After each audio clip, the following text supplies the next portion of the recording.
Okay, so we are going to go through composition and characteristics of ocean today. So have your notes out from the packet and also have a highlighter handy so that you can highlight as we go along all those key terms. The question at the top of your notes says, how do conditions in the ocean change with depth? So just keep that in mind as we're going through the slides that we're looking for that information.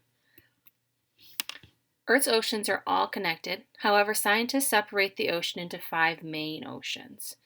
We have Pacific Ocean, Atlantic Ocean, Indian Ocean, Southern Ocean, or Antarctic Ocean, and then Arctic Ocean. So highlight all 5 of those terms in the top of your notes. The Pacific Ocean is the largest and deepest of the oceans. It's larger than all of Earth's continental landmass put together. So if you think about a globe and we look at a globe and you take all the green, all the land, and you kind of mushed it all together in one big mass, the Pacific Ocean is bigger than all that land. The Atlantic Ocean is half the size of the Pacific, and it covers about 20% of Earth's surface. The Indian Ocean is the third largest ocean that's located between India, Africa, and the Indonesian islands. And then the Southern Ocean, or the Antarctic Ocean, surrounds the Antarctic continent and it's covered by ice part of the year. The Arctic Ocean is the smallest and shallowest ocean that is located near the North Pole and it's also covered by ice part of the year. So in this map you can see the different oceans and the continents. Pacific is our biggest one, and it's between North and South America and extends all the way over here. So you think of the Earth, it wraps around. This is the Pacific Ocean, all the way to the Asian and the Australian coast as well. And then our Atlantic Ocean is on our other coast and extends all the way down here between the North and South American continents, and then Africa and Europe. Indian Ocean's over here. And then we have the Antarctic or Southern Ocean down here, and then up here. And you remember our Earth is a globe, is a circle, a sphere. So the Arctic Ocean is up here on the North Pole. Highlight the term seawater in the middle of your notes. Seawater is the water from a sea or ocean that has an average salinity of 35 parts per thousand, or ppt, or 1 kilogram of ocean water contains about 35 grams of salt. Then salinity is the other term to highlight. That's a measure of the mass of dissolved solids in a mass of water, specifically salt in this case. So how salty is it? Oceans are divided into zones based on physical characteristics that include sunlight, temperature, salinity, and density. And this goes along with the interactive notebook page. Should you choose to do it, remember those are just optional. The notes and the question at the top of the notes are the assigned work. The interactive notebook pages are optional, and I hope that you do them. But this next part of our notes is what's going to go along with that.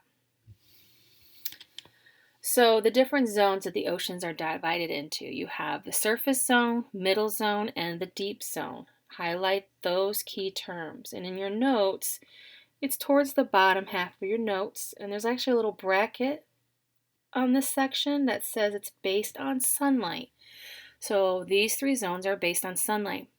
The surface zone is that area of shallow seawater that receives the most sunlight, the topmost layer. Organisms that perform photosynthesis are located here. So you would see things like seaweed or kelp. And if you were snorkeling or deep sea diving, this is the area of the ocean that has the light in it. So you would be able to see yourself or fellow divers, and you would see organisms in the water because there's light. The middle zone receives very little sunlight, and of it, only the blue-green wavelengths. So it's not as bright. It's getting a little bit darker here.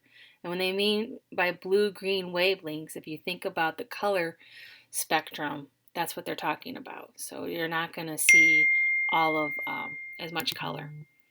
The deep zone is pitch black.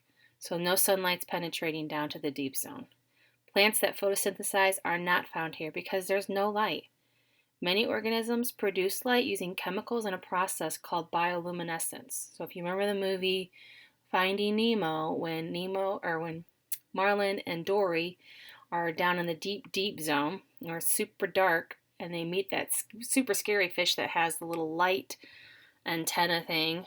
That's an example of an organism that would use that bioluminescence to produce light. This is the page from the interactive notebook. It shows the different layers. These different little dots here kind of split up the different layers, and the interactive notebook page has another section that kind of flaps over. But it shows the different organisms and which zones they live in. So you can see here there's the sunlit zone, and we got the dark zone or deep zone, and then you even have things below that like the abyss and the trenches. And then so this twilight would probably be what they were calling that middle zone.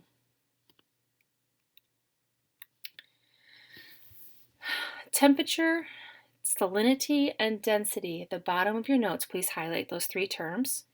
Temperature, in relationship to when we were talking about the ocean being divided into zones, temperature plays a part in that.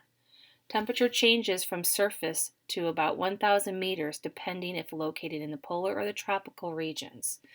So as you are going down into the ocean, the temperature is going to change.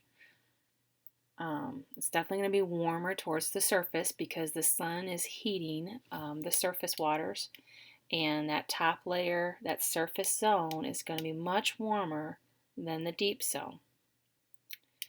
Salinity, the top 500 meters of water is salter in warmer water than polar water since it evaporates faster, leaving behind salt at the surface. So the top of the water in the surface zone is going to be saltier than the deeper areas of the ocean because of evaporation, leaving the salt behind. Taking the water out, leaving the salt behind, leaves that warmer water saltier. And even like if you're thinking about polar water on the poles, that water up there is cold, so the water doesn't evaporate as quickly as a more tropical location, say like in the Caribbean. The Caribbean ocean water is going to be saltier than the Arctic Ocean, just because of that concept. And then density. Ocean water is layered since cold water is denser than warm water and salt water is denser than fresh water. So density plays a part in all these different zones. And if you think about all the way back to when we talked about Earth's layers and how there's that convection current within the Earth, it's the same thing with water. There's a convection current within water as well. So cold water sinks and warm water rises, and that creates a current. And warm water is less dense than cold water. And that's it for that section. So if we go back to our question at the top of our notes, how do conditions in the ocean change with depth? And you're going to want to think about things from the bottom of your section of your notes. So looking at the different zones in that section of your notes where it's talking about surface zone versus a deep zone, thinking about light. And then on this section, the very end of your notes, thinking about how are things different as you go down in regards to temperature, salinity, and density. So this answer has a lot of components to it. So it'll be interesting to read your answers to this question. And then next on Wednesday, I'll present for the notes for ocean waves and tides.